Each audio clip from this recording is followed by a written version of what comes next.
Coach, we got a treat for you today.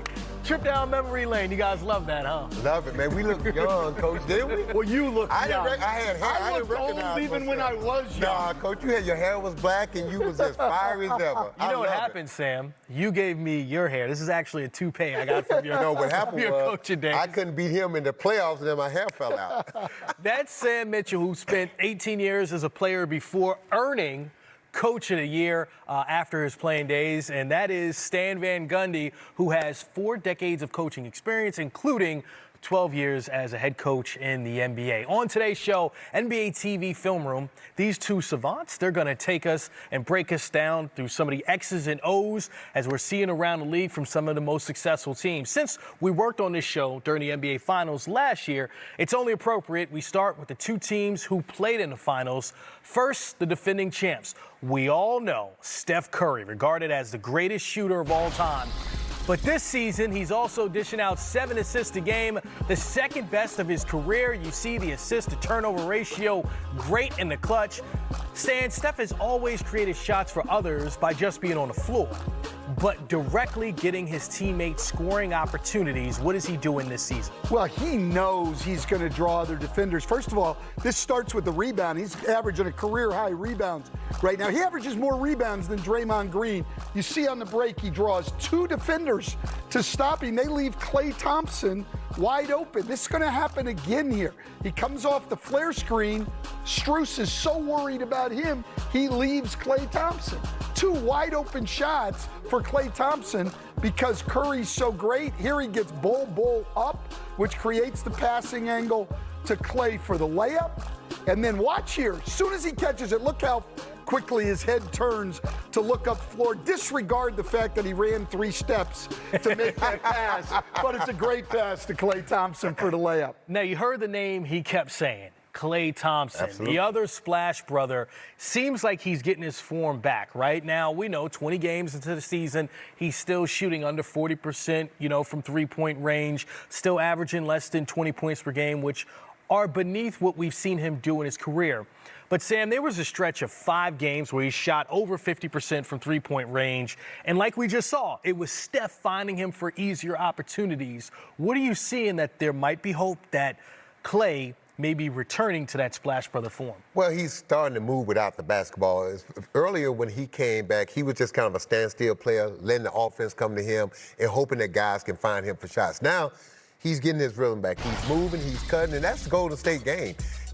Steph Curry sets everybody up, but Klay Thompson's always going to find them open spots and be ready to shoot the ball. He's always getting into rhythm, and then this is the thing, too, that separates him from a lot of shooters. He will put the ball on the floor and take the layup. Look at that, just coming off that brush screen right there. He's always moving and looking, cutting without the basketball, and that's the thing about them. When they're moving and cutting, they make the game easy, and they're so different than everyone else because everyone else want to stand guys around and 2 guys play basketball, run a lot of screen and roll. Golden State separate. They want to feed the post, they want to set those splits, they want to dive, and they want to continue to move. Moving, cutting, a guy who's making the game easier for his teammates. A guy most people don't think of on the Warriors, Andrew Wiggins, who was named an All-Star last year, then crowned a champion by playing some top-tier defense on Jason Tatum in the finals. Check him out. Statistically this year, he's off to a better start this season than he was last year, and he's getting off to great starts in games. So, Stan, can you show us what makes Andrew Wiggins so valuable this season? Well, Andrew Wiggins has figured out a way to fit in. He can create his own shot. Look, he's our second leading scorer. People talk about the big 3. They forget this guy's really been their second best player since he's been there. He really knows when to spot up and space the floor, when to cut, and you already brought it up. His defense is underrated. I mean, it used to be Draymond Green, and then Klay Thompson was their #1 perimeter defender. Now it's Andrew Wiggins. Yes. And so this guy, to my mind, even though he was an all-star, Sam, he's still underrated. Yes, without doubt. It won't be hard to convince him. Remember, Sam coached Andrew Wiggins when he was drafted and really helped to hone those skills early in his career, now paying dividends for the Golden State Warriors. Got to give you some love and respect on that. As clear as day, the Celtics have gotten off to a better start this year than they did last year. It's almost like we forgot how they struggled out of the gate at the start of last season. In fact, their first 20 games were just 1 win off the 86 Celtics this season. Boston, one of 9 teams averaging 27 assists a game. Sam, what makes the way these Celtics move the rock stand out to you? Well, we think of Boston, you think of defense, but this version of the Celtics, man, is unbelievable. Offensive-minded. They're just moving the ball. And a year and a half ago, when Marcus Smart called his teammates out for not sharing the ball, it is paying dividends. Now, look at Tatum sets that screen and roll. Now, you're talking about a guy that's in the MVP race, and he's setting the screen roll into the basket. Look at Brown comes off this double screen right here. And watch the defense move. And you look at White right here, makes this cut because he's going to make the defense make a mistake. And again, easy play for Jaylen Brown over the top to White for a layup. And here we come again. Look at White as he comes off this side screen and roll. Look how he draws the defense. And then look at the vision he has right now. You got Cornette 7-2 over the top, and White sees a smaller defender on him. He just throws it up over the top for an easy layup. And this is the guy right here, Tatum. Look at him move without the basketball, finding himself. And again, moving without the basketball, sharing it the San Antonio way. We're going to turn down a good shot for a better shot. And Grant Williams knocks down the three. And so when you think about the Celtics, we always get caught up in their defense. Their defense is down a little bit, but their offense is just taken out. And, Coach, we know this about this team. They have natural defenders. When you think about Tatum, Brown, Marcus Smart, Grant Williams, Al Horford, they are going to defend. But the way they're scoring the basketball and moving the basketball now, Coach, right now they are the best basketball team in the NBA by none. Yeah, and it's a lot about shot selection, and it starts at the top, right? Jason Tatum seemed to flip a switch in January of last year where he's just a lot more efficient as a player. Doesn't fall into the volume scoring category to get his to average, 30 a game. Nights like he did in late November where he dropped 49 on just 25 shots. What's the difference in Jason Tatum in the shot selection?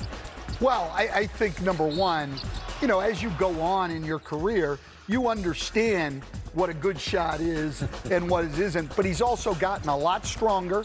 And the fact that he's become so much more unselfish and willing to pass the ball gives him Say that again, Coach. Willing to pass the ball. It gives him more room on the floor Yes. because his teammates become more dangerous. People tend to stay home a little bit more.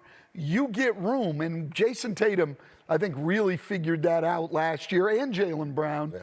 And it's benefited their entire team. He mentions Jaylen Brown, and I think about when you and I were watching some of the games in the bubble, right? It'd be like, oh, Jason Tatum had a great scoring game, and then Jaylen Brown took over in the clutch. Who's taking over?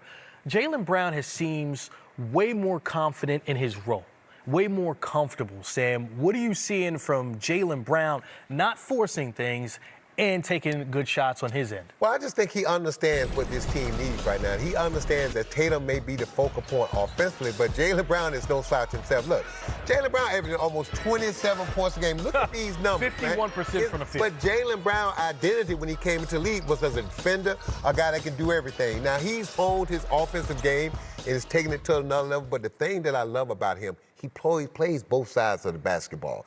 And when you think about Brown, Coach, you think defense first. But then when you look at those numbers, he's averaging 26 points, shooting 50%.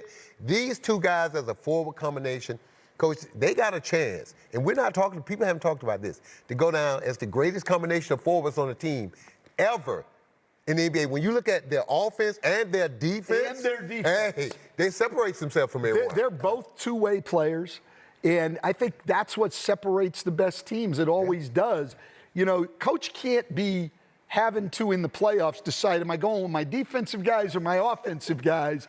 And so when you look at them, they're two-way guys. If you look at Milwaukee with Giannis and with Middleton and with Drew Holiday, they're two-way guys. Those are the teams you got to be worried about in the playoffs. I like what Sam said there. History in the making, seeing greatness at the forward position in Boston, because we know there's a great history in talking about forwards in Boston. They're going to run out of numbers in Boston, Coach.